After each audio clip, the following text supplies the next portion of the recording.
بسم اللہ الرحمن الرحیم۔ السلام علیکم۔ آپ دیکھ رہے ہیں ٹاپ پاکستانی ٹی وی۔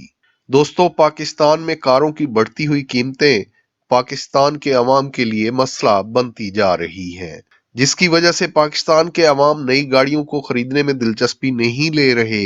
اس موقع پر پاکستان کے عوام کے لیے ایک بڑی خوشخبری آئی ہے۔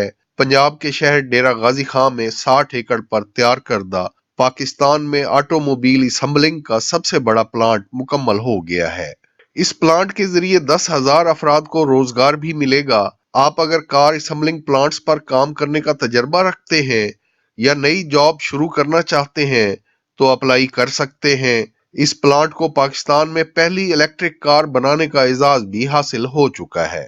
60 ایکڑ پر بنائے گئے اس آٹو موبائل اسمبلنگ پلانٹ میں مختلف قسم کی گاڑیاں تیار کی جائیں گی، جن میں 1000 سی سی کی پیٹرول کاریں، الیکٹرک کاریں، سنگل کیبن اور ڈبل کیبن ڈالے اور چھوٹے بڑے ٹرک شامل ہیں۔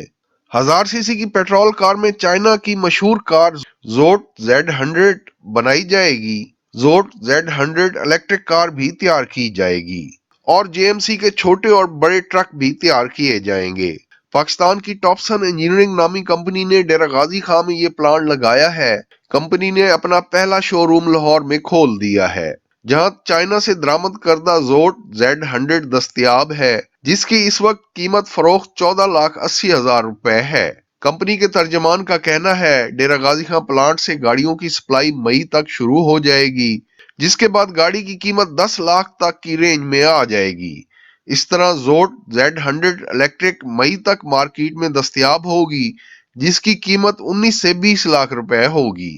زوٹ الیکٹرک کی سنگل چارج میں 300 کلومیٹر کی رینج ہے اور زوٹ الیکٹرک کار کو دنیا بھر میں فروخت کیا جا رہا ہے۔ جولائی اگست میں فیکٹری سے JMC double cabin, single cabin ڈالے اور JMC ٹرکوں کی سپلائی بھی شروع ہو جائے گی۔ دوستو، 10 لاکھ میں اس گاڑی کے دستیاب ہونے پر یہ کار مارکیٹ میں چھا جائے گی۔ اس کار میں جو سہولتیں ہیں وہ کسی بھی 20 لاکھ والی کار سے کم نہیں ہے۔ اس کی فیول ایوریج بھی 25 کلومیٹر پر لیٹر تک ہے۔ پاور سٹیئرنگ، پاور ونڈوز اور دیگر سہولتوں کے ساتھ یہ کار پاکستانی مارکیٹ میں اپنی جگہ ضرور بنائے گی۔ مزید اچھی اور معلوماتی ویڈیوز کے لیے اس چینل کو سبسکرائب کریں۔